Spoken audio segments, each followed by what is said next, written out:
ದೇವೇಗೌಡರು ಹೇಗೆ ಪ್ರಧಾನಮಂತ್ರಿ ಆಗಕ್ಕೆ ಸಾಧ್ಯ? ಅವರೇನು ಬಿಜೆಪಿಲಿ ಇರಲಿಲ್ಲ, ಕಾಂಗ್ರೆಸ್ನಲ್ಲಿ ಇರಲಿಲ್ಲ. ಏನೋ ಸೆಂಟ್ರಲ್ ಲೆವೆಲ್ನಲ್ಲಿ ಸರ್ಕಾರ ಮಾಡಕ್ಕೆ ಹೊರಟಾಗ ಬೇರೆ ಯಾವ ಪಕ್ಷಗಳು ಅವರ ಹತ್ರ ಬರೋಲ್ಲ.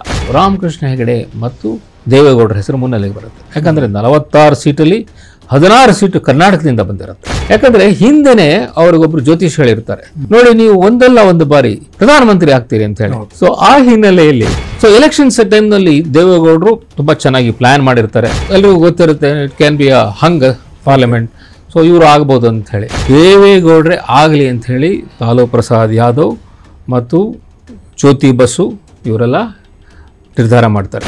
ಇಷ್ಟಾದರೂ ಬಯಸದೆ ಬಂದಂಥ ಪ್ರಧಾನಮಂತ್ರಿ ಸ್ಥಾನವನ್ನು ಯಾರು ಬಿಟ್ಕೊಡ್ಲಿಕ್ಕೆ ಸಾಧ್ಯವೇ? ಈ ಮೀಸಲಾತಿಯ ವಿಚಾರದಲ್ಲಿ ಮತ್ತು ಒಳ ಮೀಸಲಾತಿಯ ವಿಚಾರದಲ್ಲಿ ದೇವೇಗೌಡರು ಆಗ ಏನು ಹೇಳ್ತಿದ್ರು, ಈಗಲೂ ಬಹುಶಃ ಅದೇ ಮಾತನ್ನ ಹೇಳ್ತಾ ಇದ್ದಾರೆ. ಮತ್ತು ಆ ನಿಲುವಿನಲ್ಲಿ ಅವ್ರಿಗೆ ಬಹುಶಃ ಆಗಿನಿಂದಲೂ ಇವತ್ತಿನವರೆಗೂ ಅದೇ ನಿಲುವು ಇದೆ ಅಂತ. ಅಲ್ಲ, ಅದ್ರ ಬಗ್ಗೆ ಬದ್ಧತೆ ಇದೆ ಅವರಿಗೆ. ಆ ಬದ್ಧತೆ ತೋರಿಸ್ಕೊಂಡು ಇರೋದ್ರಿಂದನೇ ಅವರ ಒಂದು ಪಕ್ಷಕ್ಕೆ ಒಂದಷ್ಟು ಬೇರೆ ಬೇರೆ ಕಮ್ಯುನಿಟಿಯಿಂದ ಬೆಂಬಲಗಳು ಬರ್ತಾ ಇತ್ತು. ಸೊ ಈಗ ನೀವು ಮಾತಾಡ್ತಾ ಮಧ್ಯದಲ್ಲಿ ಅವರು ಪ್ರಧಾನಿ ಆದರು ಅಂತ ಒಂದು 2-3 ಸಲ ಪ್ರಸ್ತಾಪ ಮಾಡಿದ್ರೆ. ಸೊ ದೇವೇಗೌಡರು ಪ್ರಧಾನಮಂತ್ರಿ ಆಗೋಕೆ ಹೇಗೆ ಸಾಧ್ಯ? ಇವತ್ತಿನ ಜನಾಂಗಕ್ಕೆ ಯೋಚನೆ ಮಾಡುವಾಗ ದೇವೇಗೌಡರು ಹೇಗೆ ಪ್ರಧಾನಮಂತ್ರಿ ಆಗಕ್ಕೆ ಸಾಧ್ಯ? ಅವರೇನು ಬಿಜೆಪಿಲಿ ಇರಲಿಲ್ಲ, ಕಾಂಗ್ರೆಸ್ನಲ್ಲಿ ಇರಲಿಲ್ಲ. ಅವಾಗಿದ್ದದ್ದು ಕರ್ನಾಟಕದಲ್ಲಿ ಒಂದು ಜನತಾ ದಳ ಅಂತ ಇತ್ತು. ಅವರು ಪ್ರಧಾನಮಂತ್ರಿ ಅದನ್ನು ಹೇಗೆ ರಾಷ್ಟ್ರೀಯ ನಾಯಕರು ಹೇಗೆ ಒಪ್ಕೊಂಡ್ರು, ಇದೆಲ್ಲ ಹೇಗಾಯಿತು ಅನ್ನೋದೇ ಒಂದು ದೊಡ್ಡ ಕುತೂಹಲ. ಸೊ ದೇವೇಗೌಡರು ಪ್ರಧಾನಮಂತ್ರಿ ಹೇಗಾದರು? 1996 ಲೋಕಸಭಾ ಚುನಾವಣೆ ಬಂದಾಗ ಯುನೈಟೆಡ್ ಫ್ರಂಟ್ ಅನ್ನೋ ಒಂದು ಸರ್ಕಾರ ಬಂತು. ಆ ಎಲೆಕ್ಷನ್ನು ಯಾವ ಒಂದು ಬ್ಯಾಕ್ಗ್ರೌಂಡಲ್ಲಿ ಆಯಿತು ಅಂತ ಹೇಳಿದ್ರೆ, 1992 ನಮಗೆಲ್ಲ ಗೊತ್ತಿದ್ದಂಗೆ ಬಾಬ್ರಿ ಮಸ್ಜಿದ್ ಬಿದ್ದಿತ್ತು. ಆಮೇಲೆ 1993 ಮುಂಬೈನಲ್ಲಿ ಅದರದ್ದು ರಿಯಾಕ್ಷನ್ಸ್ ನೋಡಿದ್ವಿ, ಮುಂಬೈ ಅಟ್ಯಾಕ್ ಆಗಿತ್ತು. ಸೊ ಇದೆಲ್ಲ ಹಿನ್ನೆಲೆಯಲ್ಲಿ PV ನರಸಿಂಹರಾವ್ ಸರ್ಕಾರ ಇದ್ದಿತ್ತು. ಸೊ ಕಾಂಗ್ರೆಸ್ಸು ಆ ಎಲೆಕ್ಷನ್ನಲ್ಲಿ ಮುಸ್ಲಿಂ ಸಪೋರ್ಟು ಕಳ್ಕೊಂತು, ಹಿಂದೂಗಳ ಸಪೋರ್ಟು ಕಳ್ಕೊಂತು. ಹಾಗಾಗಿ 140 ಸ್ಥಾನಗಳಿಗೆ ಇಳಿತು. ಸೊ ಅವರು 140 ಸ್ಥಾನಗಳಿದ್ರು. ಆದರೆ ಪ್ರಥಮ ಬಾರಿಗೆ BJP 161 ಸ್ಥಾನಕ್ಕೆ ಬಂತು. ಆಮೇಲೆ ಜನತಾದಳಕ್ಕೆ 46 ಸ್ಥಾನ ಬಂದಿತ್ತು. ಸೊ 161 ಸ್ಥಾನ ಬಂದಂಥ ಪಕ್ಷದ ಲೀಡರ್ ಆದಂಥ ವಾಜಪೇಯಿ ಅವರನ್ನು ಆಗಿನ ರಾಷ್ಟ್ರಪತಿಗಳಾದ ಶಂಕರ್ ದಯಾಳ್ ಶರ್ಮಾ, ಬನ್ನಿ ನೀವು ಪ್ರಧಾನಮಂತ್ರಿ ಸ್ಥಾನವನ್ನು ತಗೊಳ್ಳಿ ಅಂಥೇಳಿ ಇನ್ವಿಟೇಷನ್ ಕೊಡ್ತಾರೆ. ಆವಾಗ ಅವರು ಇವರಿಗೆ ಮೆಜಾರಿಟಿ ಇದೆಯೋ ಇಲ್ವೋ, ಅಥವಾ ಇವರು ಮೆಜಾರಿಟಿ ಪ್ರೂವ್ ಮಾಡೋಕ್ಕಾಗುತ್ತೋ ಇಲ್ವೋ ಅನ್ನೋದನ್ನು ಗಮನಿಸಿರಲ್ಲ. He thinks that he will be able to get the single largest party, ಬೇರೆ ಬೇರೆ ಅವರ ಸಣ್ಣ ಪುಟ್ಟ ಪಕ್ಷಗಳನ್ನು ಸೇರಿಸ್ಕೊಂಡು ಸರ್ಕಾರ ಮಾಡ್ಬೋದು ಅಂತ ಹೇಳಿ ಇನ್ವಿಟೇಷನ್ ಕೊಡ್ತಾರೆ. ಸುಮಾರು ಅವರಿಗೆ ಒಂದು 10 ದಿವಸ 12 ದಿವಸ ಟೈಮ್ ಕೊಟ್ಟಿರ್ತಾರೆ. ಆದರೆ BJP for the first time central ಲೆವೆಲ್ನಲ್ಲಿ ಸರ್ಕಾರ ಮಾಡೋಕ್ಕೆ ಹೊರಟಾಗ ಬೇರೆ ಯಾವ ಪಕ್ಷಗಳು ಅವರ ಹತ್ರ ಬರೋಲ್ಲ. ಸೊ 272 ಸ್ಥಾನಗಳು ಬೇಕು. ಹಾಗಾಗಿ ಕೇವಲ 13 ದಿನ ಇದ್ದಂಥ ವಾಜಪೇಯಿ ಸರ್ಕಾರ ರಾಜೀನಾಮೆ ಕೊಡಬೇಕಾಗತ್ತೆ. ಸೊ ಅವರು ಹೀಗೆ ರಾಜೀನಾಮೆ ಕೊಟ್ಟು ಹೊರಟೋದ ಮೇಲೆ ಇನ್ಯಾರಿಗೆ ಅವಕಾಶ ಕೊಡಬೇಕು ಅಂಥೇಳಿ ರಾಷ್ಟ್ರಪತಿ ಭವನದಿಂದ ಪ್ರಯತ್ನಗಳು ನಡೀತಾ ಇರುತ್ತೆ. ಕಾಂಗ್ರೆಸ್ ಹೇಳುತ್ತೆ, ನಾವು ತಗೊಳ್ಳೋದಿಲ್ಲ, ಇನಿಷಿಯೇಟಿವ್ ತಗೊಳ್ಳೋದು, ಬೇರೆ ಯಾರು ಬೇಕಾದ್ರೆ ಅಧಿಕಾರ ಬೇಡ ಅಂತ, ಅಧಿಕಾರ ನಮ್ದು 140 ನಾವು ವಿರೋಧ ಪಕ್ಷದಲ್ಲಿ ಇರ್ತೀವಿ ಅಂತ. ಇವರೆಲ್ಲ ಏನು ಮಾಡ್ತಾರೆ ನೋಡೋಣ ಅಂತೇಳಿ ವಿರೋಧ ಪಕ್ಷದಲ್ಲಿ ಕೂತ್ಕೊಳ್ಳೋಕೆ ತಯಾರಿರ್ತಾರೆ ಅವರು. ಸೊ ಆ ಸಂದರ್ಭದಲ್ಲಿ ಒಂದು ಪ್ರಪೋಸಲ್ ಬಂದದ್ದು, CPMನ ಜ್ಯೋತಿ ಬಸು ಅವರನ್ನು ಪ್ರಧಾನಮಂತ್ರಿ ಯಾಕೆ ಮಾಡಬಾರ್ದು ಅಂತ ಹೇಳಿ. ಲೆಫ್ಟ್ ಪಾರ್ಟೀಸ್ಗೂ ಸುಮಾರು CPI CPM ಎಲ್ಲ ಸೇರಿ ಸುಮಾರು ಐ ಥಿಂಕ್ ಒಂದು 50-55 ಸ್ಥಾನಗಳು ಬಂದಿತ್ತು. ಸೊ ಜ್ಯೋತಿ ಬಸು ಅವರ ಹೆಸರು ಮುನ್ನೆಲೆಗೆ ಬರುತ್ತೆ. ಸೊ ಜ್ಯೋತಿ ಬಸು ಅವರನ್ನು ಕನ್ವಿನ್ಸ್ ಮಾಡಲಿಕ್ಕೆ ಭಾಳಷ್ಟು ಜನ national front, United front leaders convince ಮಾಡಲಿಕ್ಕೆ ಪ್ರಯತ್ನ ಪಡ್ತಾರೆ. ಅವ್ರಿಗೂ ಒಂದು ಸ್ವಲ್ಪ ಆಸೆ ಇರುತ್ತೆ ಯಾಕಾಗಬಾರದು ಅಂಥೇಳಿ. ಆದರೆ ಆ ಪ್ರಪೋಸಲ್ನ ಕಮ್ಯುನಿಸ್ಟ್ ಪಾರ್ಟಿಯ ಪೊಲಿಟ್ ಬ್ಯೂರೋದಲ್ಲಿ ಅಪ್ರೂವ್ ಆಗಬೇಕು. ಸೊ ಅವರ ಪೊಲಿಟ್ ಬ್ಯೂರೋದಲ್ಲಿ ಆ ವಿಷಯ ಬಂದಾಗ ಅವರು ಹೇಳ್ತಾರೆ, ನಮ್ಮ ಸರ್ಕಾರ ನಾವು ಮಾಡೋದಾದರೆ ನಾವು ಮೆಜಾರಿಟಿ ಇರಬೇಕು, ನಾವು ಬೇರೆಯವ್ರ ಮೇಲೆ ಡಿಪೆಂಡ್ ಆಗಿದ್ದುಕೊಂಡು ಸರ್ಕಾರ ಮಾಡಬಾರದು. ಹಾಗಾಗಿ ಜ್ಯೋತಿ ಬಸು ಅವರು ಈಗ ಪ್ರಧಾನಮಂತ್ರಿ ಆಗೋದು ಬೇಡ ಅಂತ ನಿರ್ಧಾರ ತಗೋತಾರೆ. ಅವರ ಪಕ್ಷದವರೇ ಅದನ್ನು ನಿರಾಕರಿಸ್ತಾರೆ. ಜ್ಯೋತಿ ಬಸು ಅವರು ಮುಂದೊಂದು ಪೀರಿಯಡ್ನಲ್ಲಿ ಹೇಳ್ತಾರೆ, it was a historic blunder ಅಂತೇಳಿ. ಸೊ ಅವರಿಗೆ ಒಂದು ಸಿಕ್ಕಂಥ ಒಂದು ಅವಕಾಶ, ಒಬ್ಬ ಕಮ್ಯುನಿಸ್ಟ್ ಲೀಡರಿಗೆ ಪ್ರಧಾನಮಂತ್ರಿ ಆಗುವಂಥ ಅವಕಾಶ ತಪ್ಪಿ ಹೋಗಿರುತ್ತೆ. ಸೊ ಇದಾದ ಮೇಲೆ ನೆಕ್ಸ್ಟು ಇನ್ಯಾರು ಅಂತ ಹೇಳ್ಬಿಟ್ಟು GK ಮೂಪನಾರ್ ಅಂತ ಇರ್ತಾರೆ. ತಮಿಳ್ ಮನಿನಾ ಕಾಂಗ್ರೆಸ್ನ ಲೀಡರ್ ಅವರು ಕಾಂಗ್ರೆಸ್ನಿಂದ ಬೇರೆಯಾಗಿ ಒಂದು ಬೇರೆ ಪಕ್ಷ ಮಾಡಿಕೊಂಡು 18 ಸ್ಥಾನಗಳನ್ನ ತಮಿಳುನಾಡಲ್ಲಿ ಗೆದ್ದಿರ್ತಾರೆ.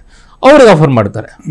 ಅವ್ರಿಗೆ ತಮಿಳ್ ಬಿಟ್ಟು ಬೇರೆ ಏನೋ ಭಾಷೆ ಬರಲ್ಲ, and also is not so well educated. ಅವರೇ ನಮ್ಗಳಿಗೆ ಬೇಡಪ್ಪ ಇದೆಲ್ಲ ಅವ್ರದ್ದು, ನಮ್ಮ ಅವ್ರದ್ದಿಲ್ಲ ಅಂತೇಳಿ ಅವರು ಒಪ್ಕೊಳ್ಳೋದಿಲ್ಲ.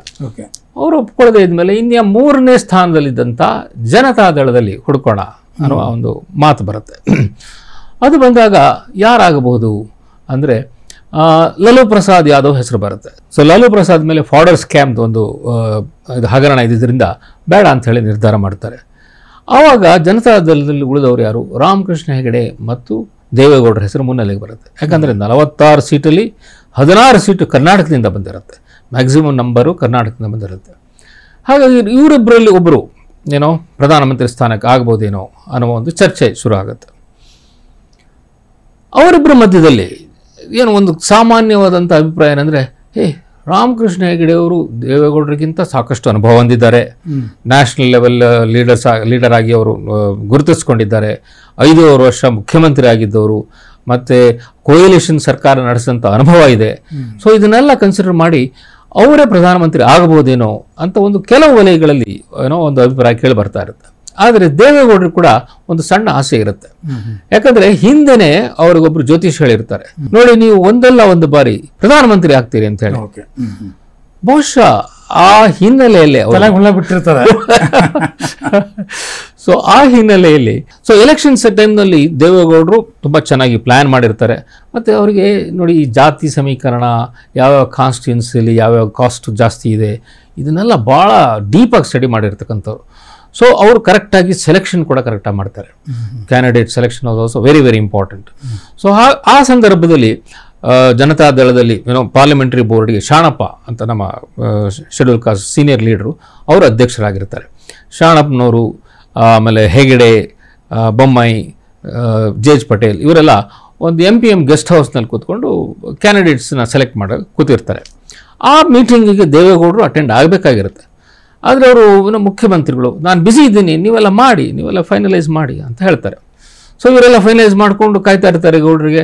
ಆಮೇಲೆ ಗೌಡ್ರಿಂದ ಫೋನ್ ಬರುತ್ತೆ, ಇಲ್ಲ ಅದು ನೀವು ರೆಡಿ ಮಾಡಿ ಕೊಡಿ, ನಾನು ಕಳಿಸ್ಕೊಡ್ತೀನಿ ಹೈಕಮಾಂಡ್ಗೆ, ಅವರು ಫೈನಲೈಸ್ ಮಾಡ್ತಾರೆ ಅಂತ ಹೇಳಿ ಅವ್ರ ಮೀಟಿಂಗ್ ಅಟೆಂಡ್ ಆಗೋಲ್ಲ. ಸೊ ಇಲ್ಲಿಷ್ಟು ಡೆಲ್ಲಿಗೆ ಹೋಗುತ್ತೆ. ಸೊ ಅದೇ ಒಂದು ಒಂದೆರಡು ದಿನಕ್ಕೆ ದೆಹಲಿಯಿಂದ ಲಾಲೂ ಪ್ರಸಾದ್ ಯಾದವ್ ಬರ್ತಾರೆ ಬೆಂಗಳೂರಿಗೆ. ಲಾಲೂ ಪ್ರಸಾದ್ ಆವಾಗ ಬಿಹಾರದ ಮುಖ್ಯಮಂತ್ರಿ ಆಸ್ ವೆಲ್ ಆಸ್ ಜನತಾದಳದ ಪ್ರೆಸಿಡೆಂಟ್, ರಾಷ್ಟ್ರೀಯ ಅಧ್ಯಕ್ಷ. ರಾಷ್ಟ್ರೀಯ ಅಧ್ಯಕ್ಷರು ಹೀಗೆ ಬೆಂಗಳೂರಿಗೆ ಬಂದಾಗ ಲೋಕಲ್ ಲೀಡರ್ಸ್ ಎಲ್ಲ ಹೋಗಿ ಮೀಟ್ ಮಾಡ್ತಕ್ಕಂಥದ್ದು ಏನೋ ಸಹಜವಾದಂಥ ಸಂಪ್ರದಾಯ. ಸೊ ರಾಮಕೃಷ್ಣ ಹೆಗಡೆ ಅವರಿಗೆ ಕೆಲವು ಸಜೆಸ್ಟ್ ಮಾಡ್ತಾರೆ, ನೋಡಿ ನಿಮ್ಮ ನ್ಯಾಷನಲ್ ಲೀಡರ್ ಬರ್ತಾ ಇದ್ದಾರೆ, ಅವರನ್ನು ನಿಮ್ಮ ಮನೆಗೆ ಕರೆದು ಒಂದು ಬ್ರೇಕ್ಫಾಸ್ಟ್ ಕೊಟ್ಟು ಅವರನ್ನು ಚೆನ್ನಾಗಿ ಸತ್ಕರಿಸಿ ಅಂತೇಳಿ.